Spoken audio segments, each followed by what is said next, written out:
Welcome to adding a resource for RLA in social studies. To add a resource to a test you've already created, click on Resource. Once you're on the resource screen, bring over the digital copy you have from either a Google Doc, Word document, or online resource. As long as this is a digital copy, you should be good.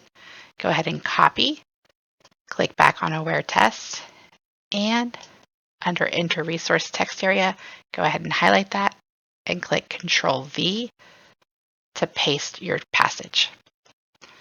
Once you've pasted it, you'll want to make sure at the top here where it says Enter Resource Title, you type in the title. This is for students to see as well as for you to use for linking your items and questions.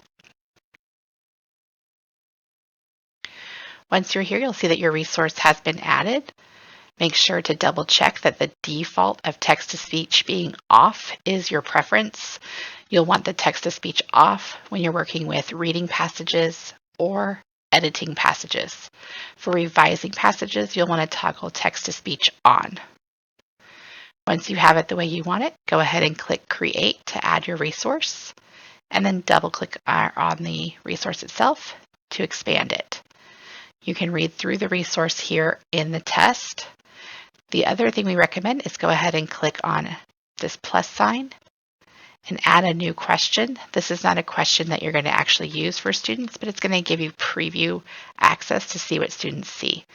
So once you scroll down, go ahead and click on that preview button eyeball, and you'll see what the students see. Recommend that you look at the color theme to make sure that the passage here on the left is reading correctly for students.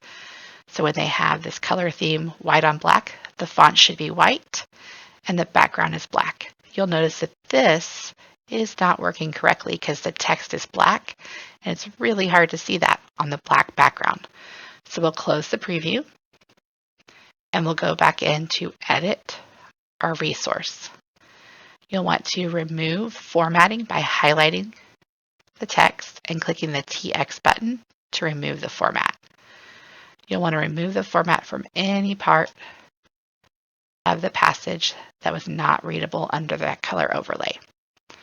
Once you've done that, update, you can double check that student preview to make sure that it is now working with the white font against the black background. We're good to go. Now that we've confirmed that that's working, you can make any additional changes you want to the text, such as bolding the title again, or making the font larger, maybe centering it, or even making your image smaller. Now that you know the format is good to go with that color overlay, any formatting changes you want to make, you can make here throughout, and then update. Once you have the resource the way you like it, you can add additional resources by clicking this plus sign either below or above the resource you just added. To add additional resources, click the plus sign and the resource button. This will allow you to follow those steps all over again and add a new resource to the text. If you just want the one resource, you can use the resource here. Again, you can delete this question and start with your next actual question. If you click that plus with inside this white rectangle, you can go ahead and add any of these types of questions to this resource and it'll be automatically linked. If you want to add a new resource or a question that's not linked to the resource, you can add this plus sign below. That is how you add a resource to Aware. Thanks for watching.